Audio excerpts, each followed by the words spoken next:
বন্ধুরা, আজকে ছিল বাংলাদেশ ভার্সেস ইন্ডিয়ার আইসিসি ইভেন্টে প্রথম ম্যাচ ছিল ইন্ডিয়ার।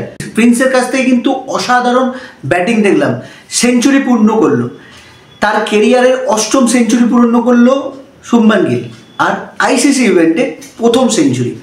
তবে এবার আসবো বাংলাদেশি ভাই আমার ইমন তালুকদার।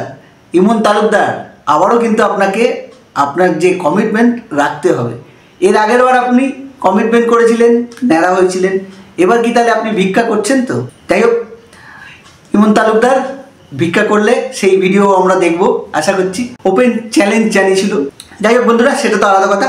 তবে আজকে যে আলোচনা করব ম্যাচের কিছু গুরুত্বপূর্ণ জায়গা, যেমন টস জিতে যখন বাংলাদেশ ব্যাটিং করে, প্রথমেই কিন্তু ব্যাটিং বিপর্যয়ে পড়ে। তৌহিদ হৃদয় ও জাকির আলীর এই অসাধারণ পার্টনারশিপের সুবাদে কিন্তু 228 রানের টার্গেট দিয়েছিল ভারতকে। সেইখানে কিন্তু ভারত ব্যাটিং করতে নেমে রোহিত শর্মা ও শুভমান গিল, প্রিন্স অসাধারণ শুরু করেছিল। রোহিত শর্মা ব্যক্তিগত 41 রানে আউট হয়ে যায়। তারপরে আমাদের কিং কোহলি কিন্তু নামলেও পরিচিত ছন্দে ব্যাটিং করে, সেই ছন্দে কিন্তু দেখলাম না।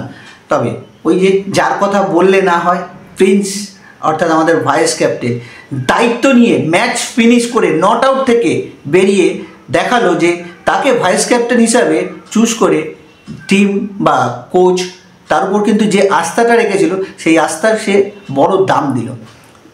আর এইখানে আরেকটা গুরুত্বপূর্ণ আলোচনা, সেটা হচ্ছে আইসিসি ইভেন্ট হলে মোহাম্মদ শামির বলে যেন আগুন জ্বলে। আজকেও কিন্তু 5 উইকেট।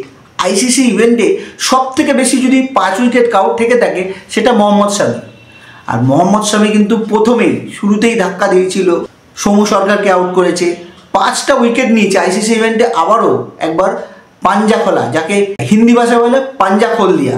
আর আজকের ম্যাচ নিয়ে তো কিছু আর শুভমান গিলের ব্যাপারে তো আর কি বলবো, আপনারা তো দেখলেন অসাধারণ ব্যাটিং শুভমান গিলের সঙ্গে যোগ্য।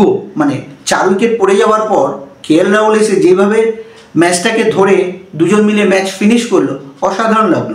6 উইকেটের ব্যবধানে ভারত কিন্তু জিতে তার চ্যাম্পিয়ন্স ট্রফিতে প্রথম ম্যাচে বাংলাদেশকে হারিয়ে পয়েন্ট ঘরে তুলে নিল।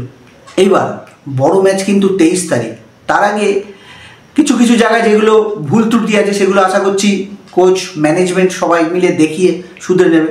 কিং কোহলি ও রোহিত শর্মা রোকো জুটির কাছে রান অপেক্ষায় থাকলাম।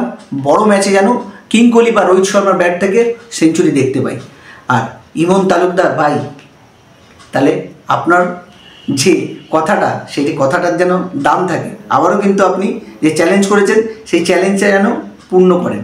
আপনাদের কেমন লাগলো আজকের খেলা দেখে কমেন্ট বক্সে জানান। শুভমান গিলের এই ইনিংসটাকে আপনাদের কিরম লাগলো অবশ্যই জানান। আর হ্যাঁ, আমার যে বাংলাদেশি বন্ধুরা আছে তাদের কাছেও আমার একটাই রিকোয়েস্ট, আমাদের এই যে চ্যানেলটা সাবস্ক্রাইব করবেন, আমাদের পাশে থাকবেন, বেল আইকনটা টিপে দেবেন। আশা করছি আপনাদের এই ভিডিও ভালো লাগে। এর থেকে আরও বেটার ভিডিও করার জন্য কমেন্ট বক্সে আপনাদের মতামত জানান, ভিডিও কেমন লাগছে। তবে আমাদের মোটিভেশন আরও বাড়বে, আমরা আরও ভালো ভিডিও আপনাদের কাছে তুলে ধরতে পারবো। আশা করছি এই ভিডিওটাও আপনাদের ভালো লেগেছে। ভালো লাগলে আমাদের সঙ্গে থাকবেন, লাইক শেয়ার অবশ্যই করবেন। আসি, দেখা হবে অন্য কোনো ভিডিওতে। ভালো থাকবেন, সুস্থ থাকবেন।